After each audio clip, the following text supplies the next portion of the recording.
Assalamualaikum warahmatullahi wabarakatuh.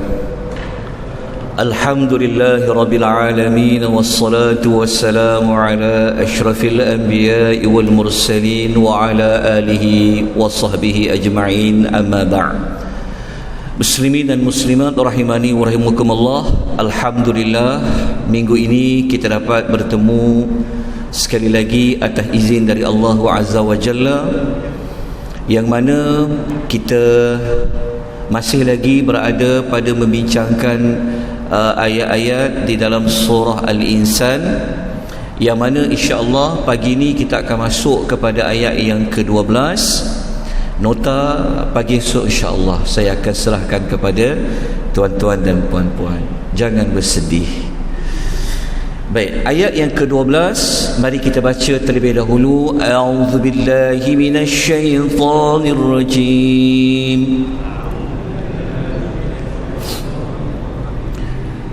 وَجَزَاهُم بِمَا صَبَرُوا جَنَّةً وَحَرِيرًا.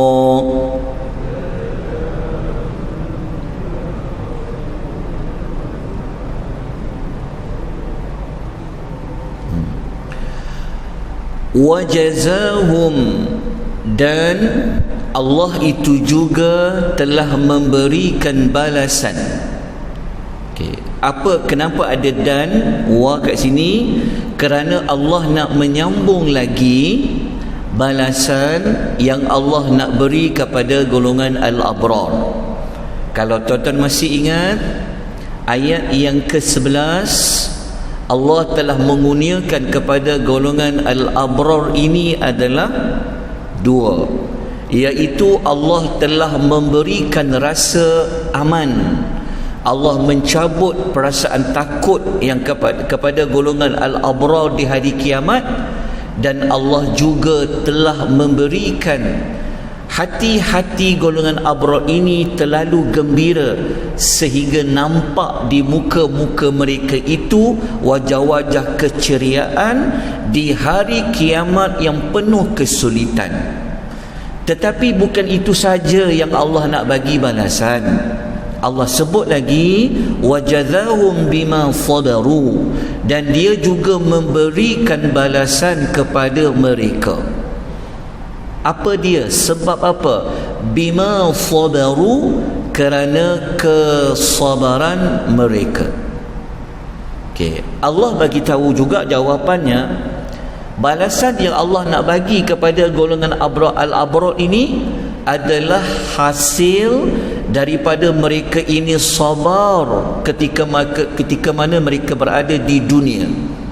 Tetapi Allah tidak menyebutkan sabar dalam perkara apa, dalam ruang lingkup apa. Allah sebut secara umum.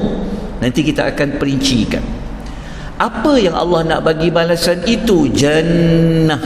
Allah nak memberi balasan syurga. Lepas tu dalam syurga itu Allah perincikan pula ada apa? Waharira, dan Allah nak memberikan sutera. Kenapa Allah sebut dia nak memberikan sutera? Apakah sebenarnya yang Allah nak sampaikan kepada kita, wahai al-insan? Baik, kalau kita rujuk dalam tafsir Al-Imam Qurtubi, Al-Imam Qurtubi ketika dia mengulas ayat Allah akan bagi balasan bagi mereka yang sabar, ini sabar dalam apa? Kalau ikut Al-Imam Qurtubi, dia kata golongan al-abrar ini mereka sabar dalam melakukan ketaatan kepada Allah. Apa yang Allah perintah mereka buat, mereka sabar untuk tunaikan dia. Susah ke macam mana sekalipun, kalau Allah kata, Allah perintahkan, mereka buat juga. Itu sabar dalam ketaatan. Sabar yang kedua, kata Imam Qurtubi, mereka ini sabar meninggalkan kemaksiatan. Allah kata jangan buat, Allah kata tinggalkan, walaupun ikut hawa nafsu ni macam nak bedal juga, tapi mereka sabar. Allah kata tak boleh buat, mereka tinggalkan. Kalau kita rujuk dalam tafsir As-Sa'di, beliau mengembangkan lagi makna sabar itu Sama seperti Al-Imam Al-Qurtubi, cuma dalam kata Al-Imam Sa'di, dia kata mereka ni sabar buat ketaatan sehingga mereka buatlah. Mereka ni sabar dalam menghadapi maksiat sehingga mereka tinggalkan, dan mereka sabar terhadap musibah-musibah yang Allah takdirkan kepada mereka. Mereka tak marah Allah, mereka tak salahkan Allah. Maknanya mereka sabar dalam menghadapi takdir Allah Azza wa Jalla. Jadi kalau kita gabung antara ulasan Al-Imam Qurtubi dengan Al-Imam Sa'di, kita boleh keluarkan sabar ni ada 3 yang besar, iaitu sabar dalam melakukan ketaatan. Nak solat, bangun solat subuh, kalau tak sabar sambung tidur. Tapi sabar melakukan ketaatan, dia buat juga. Sabar. Sabar yang kedua adalah sabar dalam meninggalkan maksiat. Maksiat, Allah kata rasuah tak boleh, Allah laknat pemberi dan penerima. Kalau tak ambil, banyak ni orang nak bagi ni, contoh. Tapi dia sabar, dia tolak. Ada duit riba ni, ya Allah, kan? Tapi dia tolak. Kenapa? Dia tahu itu maksiat. Dia sabar dengan dia tinggal. Begitu juga dalam hidup dia, macam-macam Allah bagi musibah, kan? Daripada dia muda sampailah dia tua, tak habis-habis musibah Allah bagi kepada dia. Tapi dia sabar, dia tak marah Allah, dia lalui ujian musibah tersebut dengan penuh kesabaran. Ketiga-tiga jenis sabar ni, kalau tuan-tuan nak rujuk Nabi-Nabi yang sangat sesuai dengan kisah-kisah mereka, kalau sabar buat ketaatan ni macam kisah Nabi Allah Ibrahim dengan Nabi Allah Ismail. Ketika mana Allah perintahkan Nabi Ismail, engkau sembelih anak engkau wahai Ibrahim. Sabar tak Nabi Ibrahim? Dia tunaikan perintah Allah. Sabar dalam melakukan maksiat. Antara contoh yang paling utama para nabi yang selalu Allah uji dengan maksiat ni, antaranya adalah Nabi Yusuf alaihi salatu wassalam. InsyaAllah nanti kita akan belajar selepas belajar suratul Mulk. Kita belajar kisah Nabi Yusuf yang Allah uji dengan maksiat. Dia diuji dengan seorang perempuan. Macam mana dia elak? Itu sabar dalam meninggalkan maksiat. Kalau sabar menghadapi musibah, macam kisah Nabi Allah Ayub alaihi salatu wassalam. Ya Allah bagi penyakit pada tubuh badan dia, hilang harta dia, kehilangan ahli keluarga dia. Termasuklah sabar macam contoh Nabi Allah Ya'qub alaihi salatu wassalam, yang dia kehilangan anak, sehingga dia bersedih, sehingga mata dia dah hampir nak menjadi tak nampak lah. Itu contoh-contoh para nabi yang kita boleh belajar macam mana mereka sabar. Kemudian kenapa Allah kata waharira? Kenapa Allah kata mereka ini dapat sutera? Sebenarnya sutera, kalau kita baca dalam ayat lain, dalam surah Al-Hajj dan surah Fatir, walaupun surah berbeza tapi ayat dia sama. Surah Al-Hajj ayat 23, surah Fatir ayat 33, rupanya harir tu, sutera itu sebenarnya adalah pakaian.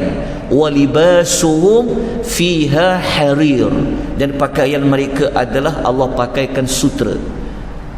Dalam syurga ni kita tak pakai pakaian yang biasa-biasa. Allah akan pakaikan kita adalah pakaian sutra. Kenapa Allah sebut sutera? Kerana orang yang pakai sutera ni sebenarnya orang lambang pakaian orang-orang yang mewah.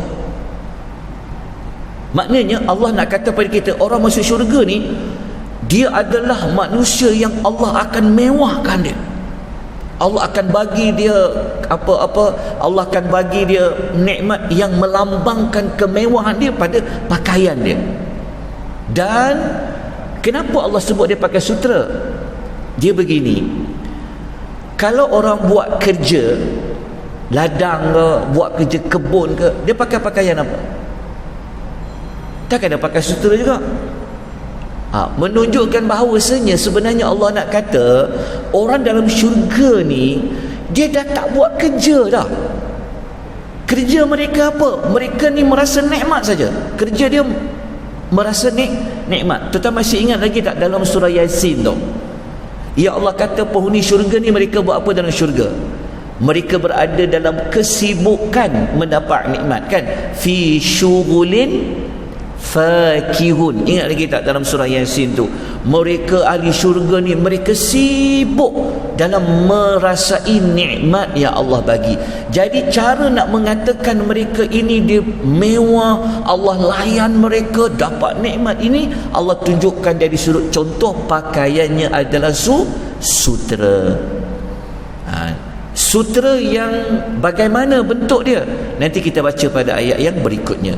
Baik, kita lihat apa pengajaran yang dapat kita belajar. Nombor 1, hasil orang yang sabar dalam 3 skop tadi tu, Allah beri dia syurga yang penuh kenikmatan. Kita belajar. Jadi jalan nak masuk syurga, jawapannya adalah sabar dekat dunia. Terdapat dah dia punya jawapan dia.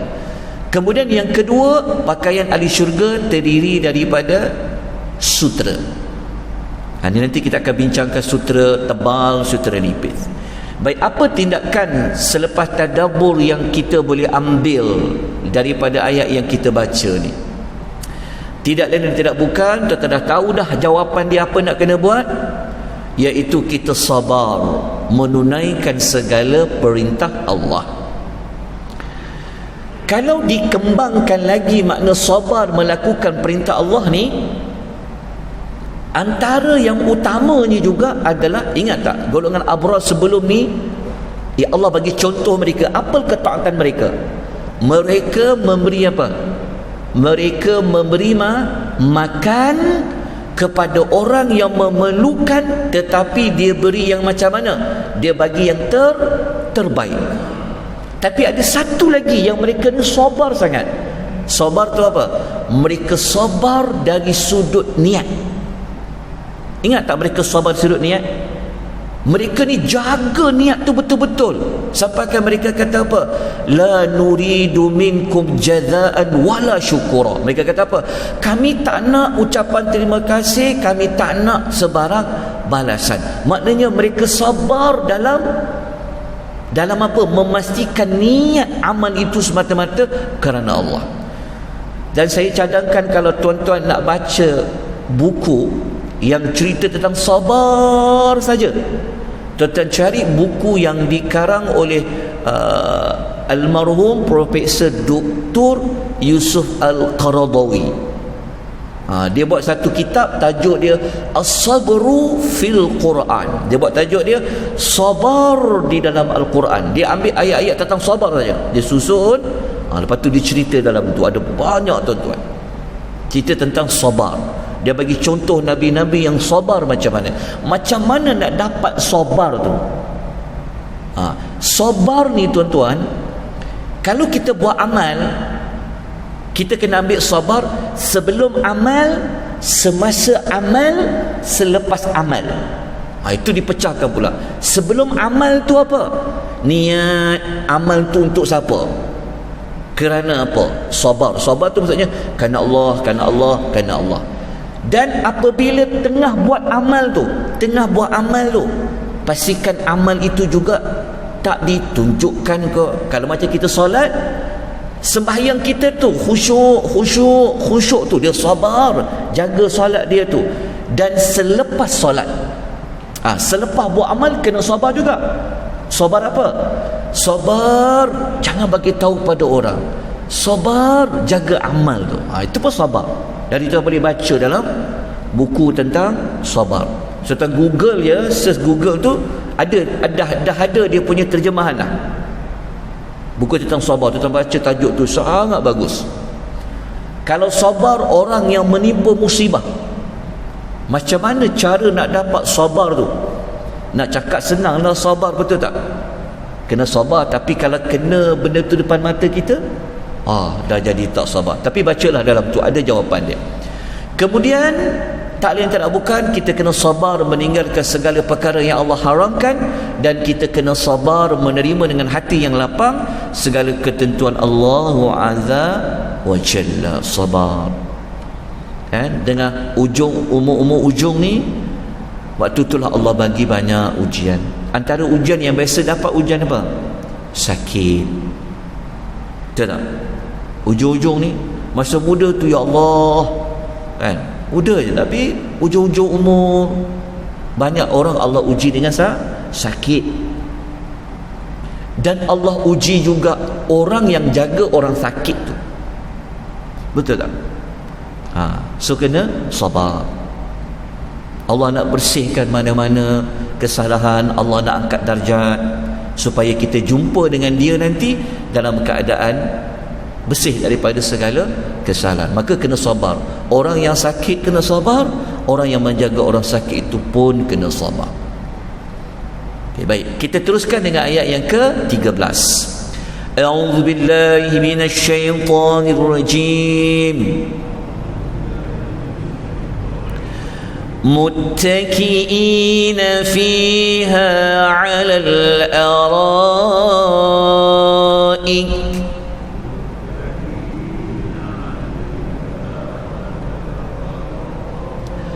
لا يرون فيها شمسا ولا زمهريرا.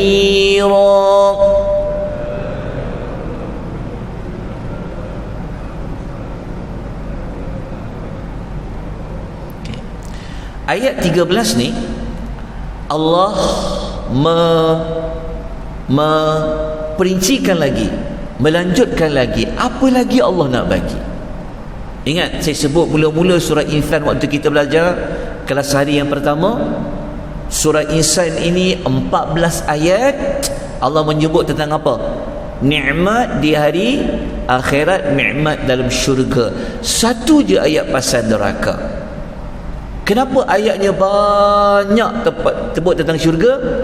Ingat kembali tujuan surah Al-Insan. Okay, jadi kalau kita gabungkan ayat 13 ni, kita baca terjemahan dia dulu. Allah kata mereka berehat, muttaqi, mereka berehat di dalam syurga itu dalam keadaan muttaqiin, dalam keadaan berbaring atau bersandar atau bersila, alal araik, di atas pelamin-pelamin. Okey, dalam ayat ni Allah tidak menyebutkan mereka maksudnya ayat ni sebenarnya Tuhan nak kata mereka dalam syurga ni mereka buat apa? Mereka duduk bersantai-santai, bersembang-sembang. Itulah syurga. Sebab syurga ni bukan tempat nak buat solat dah, tempat nak baca Quran dah, tak ada. Syurga ni kerja dapat nikmat je. So mereka akan duduk dalam keadaan berehat bersantai-santai. Di mana? Di atas pelamin. Tetapi Allah tidak menyebutkan mereka bersama siapa. Duduk berehat-rehat di atas araik tu, nanti kita akan sebutkan. Kemudian Allah Ta'ala kata waktu mereka duduk dalam syurga tu bersantai-santai berehat-rehat ni, Allah kata udara dia best sangat. Allah kata udara dia macam mana? Tuhan kata la yarawna fiha syamsa, mereka tidak merasa di dalam syurga itu bahang matahari. Maknanya syurga ni dia tidak akan menyebabkan kita rasa panas. Wala zamharira, dan tidak juga kita merasa terlalu dingin. Maksudnya udaranya nyaman. Kita rasa macam tak panas sehingga rasa macam terbakar, kita juga tak rasa macam sejuk sangat. Allah bagi udara yang Allah bagi tahu. Kalau kita tengok ayat ni sebenarnya Tuhan nak kata orang dalam syurga ni punya dia, Allah nak kata macam mana hidup dalam syurga ni. Sebenarnya Allah nak kata bahawa syurga ni tempat yang kita tak akan susah dah. Bukan tempat kita perlu nak bersusah payah. Tak ada dah. Sehingga Allah nak kata kau akan duduk nanti lepak-lepak dalam syurga tu, di atas pelamin. Lepas tu udara dia best sangat kata Allah. Tak terlalu panas, tak terlalu sejuk. Okey, jadi kita tengok ulasan dia sedikit. Perkataan muttaqiin, para ulama berbeza pendapat lah. Ibnu Katsir kata muttaqi ini ada kata dia berbaring, ada yang kata duduk bersila, ada yang kata duduk bersandar. Tetapi paling mudah dia macam mana? Dia duduk dalam keadaan yang penuh santai. Itu je kita boleh kata. Kemudian tak merasa panas matahari, itu kita fahamlah. Maksudnya udaranya yang sangat nyaman. Okey. Tetap ingat lagi tak dalam surah Yasin kita ada jumpa perkataan araik muttaqiun. Ingat tak? Okey. Kita ingatkan balik, dalam ayat tadi ni Allah tak sebut mereka lepak-lepak duduk bersantai-santai tu dengan siapa. Tuhan tak sebut. Tapi dalam surah Yasin Allah dah sebut dah sebenarnya. Dengan siapa? Kita tengok ayat nombor 56. Allah kata apa? Hum wa azwajuhum fi zilalin 'alal ara'i muttaqi'un. Maknanya mereka duduk dengan pasangan mereka. Dan Allah bagi jawapan dalam surah Yasin juga, mereka akan duduk. Macam mana mereka duduk tanpa ada cahaya matahari? Sebenarnya dalam syurga ni memang kita akan berada, keliling kita adalah pohon-pohon. Dia adalah bentuk taman-taman yang penuh dengan pohon-pohon. Jadi kita akan duduk di bawah dia. Nanti dekat belajar suratul Waqi'ah, Allah akan letak kita seperti daun pisang yang daun dia panjang. Nanti kita akan jumpa. Okey, kalau kita gabungkan ayat tadi dengan surah Yasin ni, maknanya duduk dengan apa? Duduk dengan pasangan-pasangan di bawah naungan, di atas pelamin. Tapi takkanlah duduk-duduk je, Ustaz. Tak ada makan-makan ke? Ayat depan ni Tuhan bagi tahu. Dia takkan sempurna dalam syurga. Duduk santai-santai, lepak-lepak, sembang-sembang kosong kan? Takkan tak ada minuman kan? Paling kurang kena kopi O ke, contoh kena makan kacang ke, contoh. Nanti kita akan jumpa Allah cerita semua tu. Allah cerita semua macam mana kita hidup dalam syurga. Hatta kita sembang apa dalam syurga tu ada dalam Quran. Semua Allah dah cerita. Okey. Jadi pengajaran dia apa? Pengajaran dia dua. Yang saya boleh ambil mudahlah. Penghuni syurga berada dalam keadaan yang sangat santai, berada dalam keadaan yang sangat rehat. Macam kita tengok TV tu, duduk atas sofa tu, duduk apa? Ada orang mungkin duduk bersandar, mungkin duduk bersila. Allah akan bagi duduk macam tu. Nanti waktu kita belajar tentang buah-buahan, besok kita akan belajar tuan-tuan nak makan buah apa? Nanti pokok tu turun, masa duduk bersandar tu sambil duduk sembang, teringatlah apple, pokok datang ambil. Ni tak payah nak panggil nak minum kan? Kadang-kadang minum kat kedai mamak ni pun susah, panggil berapa kali tak datang. Oi, marilah. Dalam syurga tak payah. Dalam syurga nanti memang ada anak-anak muda kekeliling kita.